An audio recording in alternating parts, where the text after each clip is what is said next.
Hi guys! Welcome back to my channel! Kamusta po kayo? So today, ang gusto kong i-share is update about my work from home job. So, andito na naman po ako ngayon sa clinic ko.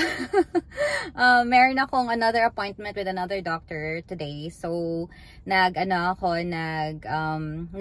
ulit ako ng schedule ko for this week para ma-accommodate yung schedule ko for my doctor's appointment. So, sa ngayon, ano na ba ngayon? It's February now and I started working September of last year. So work from home ko ngayon.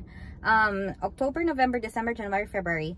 Yay! Naka 5 months na po ako. Yay! Thank you, Lord. Tapos na yung yung ramp period ko. So, sa mga wala pang idea about office setting ng pagiging nurse or parang yung mga for UM or UR na mga nurses. So, pag sinabi nating ramp period, ito yung time na parang slowly ka pa lang nabibigyan ng mga number of cases.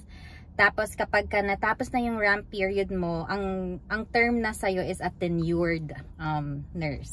So parang ka na, kumbaga graduate ka na sa pagiging newbie. Parang ganon. So yay! So ngayong month ng February, graduate na ako sa ramp period ko. So hindi na ako nagpapacheck ng mga cases ko sa senior ko or sa team lead ko. I can independently review my cases on my own and directly submit it to the doctor or approve it if it's under my kung kaya ng level ko na i-approve yung case. Hindi na ako necessarily humihingi ng input. Yay! So na siya, more on pag sinabi nating tenured, na talaga, parang you're on your own. But ang gusto ko lang na i-appreciate talaga yung mga senior ko kasi kahit na off na ako ng ramp period ko, talagang hindi pa rin sila nag-hesitate to help me out kapag may mga certain questions ako minsan na kapag hindi ako sure o kapag hindi ko alam or first time ko maka-encounter ng certain type of case. So, nag-reach out ako, nagme-message ako sa MS Teams. Tapos, talagang I never felt talaga na alam mo yun, pinapabayaan or parang sasabihin na, dahil tapos ka na mag-ramp, you're on your own. Hindi talaga. Very, sobrang, talaga, love ko talaga sila. Hindi naman ako super kulit type of employee na, alam mo yun, I make sure naman when I ask a question, it has a sense. Hindi naman ako nagtatanong ng pangbobong question, char. Kasi ayoko din kasi ng ganon. So, kaya very accommodating naman sila. And I'm just so happy lang. I got, meron akong annual performance with my manager. It was just last week. Kinausap niya ako, one-on-one coaching. So again, ito yung pinaka gusto ko talaga about yung setting ng ganito, yung pang-office style na setup ng pagiging nurse na work because very hands-on yung manager, as in like yung concern niya about your performance, about your well-being, talagang on point. So, nung last week, kinausap ako ng manager ko, diniscuss niya sa akin about parang annual performance. So, I'm so happy. I'm so lucky talaga na nakasama ako dun sa annual performance. Kasi, yun? May salary raise yun. Oh my God, I'm so happy and I'm so excited. I feel very, very blessed lang talaga. Favored. I mean, I am favored talaga. I claim it. Yung annual performance, sabi niya sa akin, is for employees hired from January to September. I mean, employees hired before October of 2024. Tapos nag-start ako September 23. Can you imagine? Just like a week apart from the 1 week na lang hindi na dapat ako eligible for that annual review. Pero God is so good. As in, nahabol pa rin ako, naisama pa rin ako. So, I'm just so happy and sana kahit any amount will do as long as merong increase. Kasi yun naman talaga yung dapat gino-goal natin, 'di ba, in life, na kapag ka meron kang something na you're working hard on, 'di ba? Nag-work hard ka eh. So gusto mo mag-excel ka doon, and then dapat laging nag-i-improve. So yun yung gusto ko sa type of work na to, kasi annually talaga merong year-end na performance review, and then based doon sa performance mo, meron yung equivalent na merong equivalent of amount kung magkano yung magiging increase mo. So same lang din nung kahit nang nasa Pilipinas ako, ganun din naman, may annual review. So it just so happened lang naswertehan ako na inaisama pa rin ako. So yay! Sabi niya daw, baka mga April daw yun mag-reflect. And sabi naman niya sa akin is meeting expectations naman daw ako. So lahat sa lahat ng mga metrics na meron kami, lahat naman daw yun is meeting ako. So thank you dun sa manager ko. And sobrang sobrang bait niya, kasi ang magaganda yung mga sinabi niya na feedback sa akin, kasi yan yung time na dapat nag-feedback yung manager kung how was your performance for the rest of the year. So ako 3 months lang yung parang basis of performance niya sa akin, but what she said is really nice about me, and I'm just really grateful. And dahil na sa mga seniors ko na nag-shadow ako, kasi maganda daw yung feedback nila for me sa hindi daw silang nahirapan na i-train ako, and kapag daw nagturo sila, nagigets ko kaagad at ina-apply ko kaagad siya. So nakakatuwa. So yun lang. I'm just alam mo yun, sinasabi ko naman yun sa manager ko na I'm striving to learn more, and I like it when I learn something, and lalo na kapag na-i-share ko yon sa kanila. So lang din ako na feel sorry, ang dami kong kwento today, kasi ang tagal kong hindi nakapag-share ng catch up about my work from home. So naipon yung kwento ko. Okay, so anyway, yung ikukwento ko is another feedback na galing naman sa team leader ko. So, medyo kinilig din ako doon. So, siguro mga a month or mga 2 months ago, so meron kaming parang bagong account, bagong parang plan na nabili ng company ko. And then, so syempre kapag may bagong account, magulo yun. Like parang ang dami pang hindi maayos na processes, at saka marami pang kailangang i-fix talaga. So, sabi nung meron akong may mga cases ako na parang hindi naka-indicate doon kung ano yung contact number, kung ano yung fax number for that specific na hospital. So, ang ginawa ko is proactive ako na nagtawag sa hospital na yon, at tinanong ko kung ano yung specific na UR fax number or utilization review fax number for this specific na hospital. Kasi para in the future, yun na yung gagamitin ko. Like parang meron na akong resource talaga kung ano yung number na yon.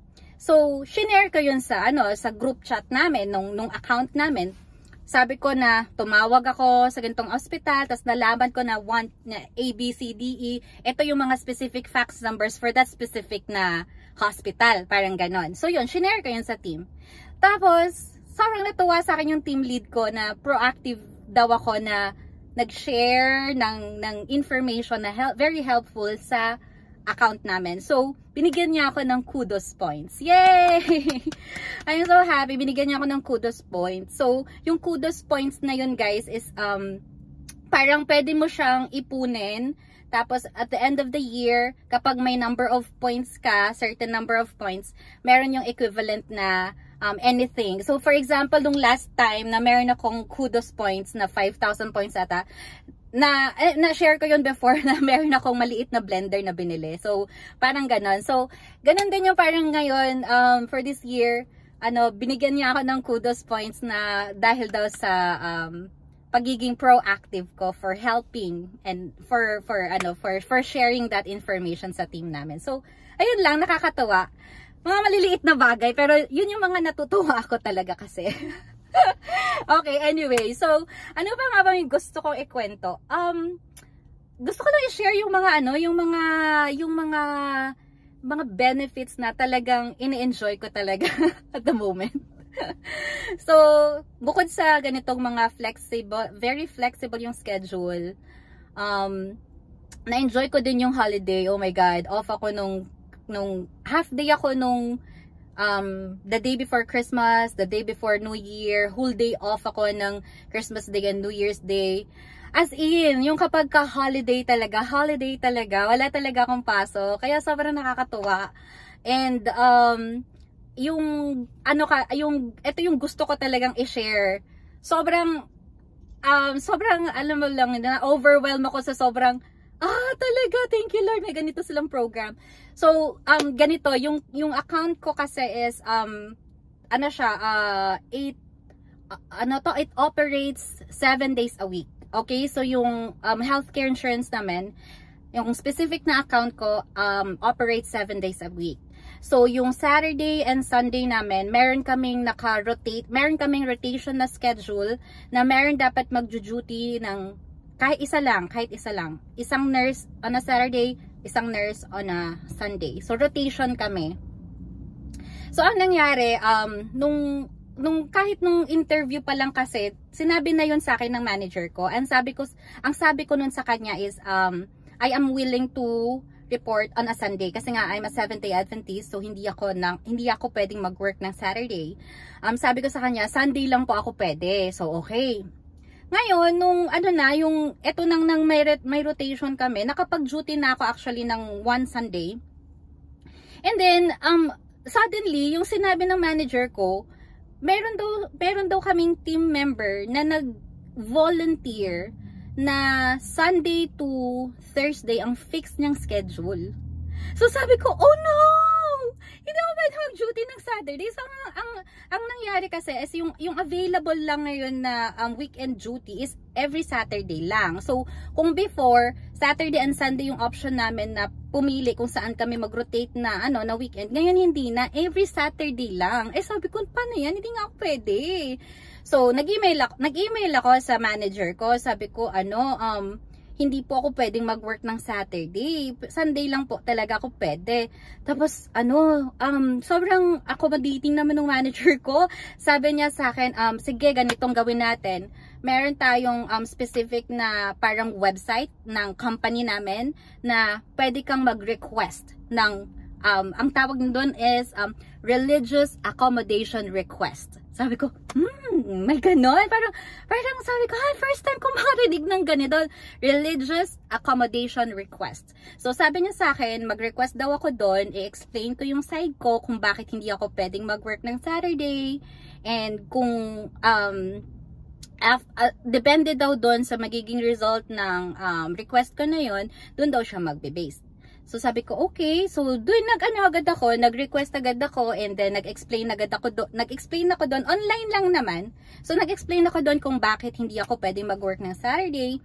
And then, parang after a day or two, nag-reply naman sila agad. Sabi nila, I am approved. Sabi ko, Lord, thank you so much. Kasi pinag-pray ko talaga yun. Kasi sabi ko, hindi talaga ako pwede mag-work ng Saturday, pero ayokong mag-quit dito sa work ko na to kasi I love it so much. So, sobrang answered prayer yun sa akin, na binigay sa akin yun ni Lord, na approve po ako ng 1 whole year na allowed ako na hindi mag-work ng Saturday. So, wala na ako, naka-off ako sa, dun sa Saturday na yun na rotation. Wala yung name ko dun. Like, any month, wala ako dun for the whole year. So, sabi ko, Lord, thank you so much. Sobrang bait po talaga sa akin and sobrang favored ko talaga. So, ayun lang guys, yun na yung gusto kong i-share na hindi lahat ng companies I think offers religious accommodation requests. Sobrang first time ko tong marinig, but it is really good. It's really nice talaga kasi ko siya, na nagamit ko siya. So ayun lang. Ayun, ang dami ko na nakwento. Oh my God. So ayun lang guys, yun lang muna for today. Thank you so much for watching this video, and I hope to see you again my next one. Bye!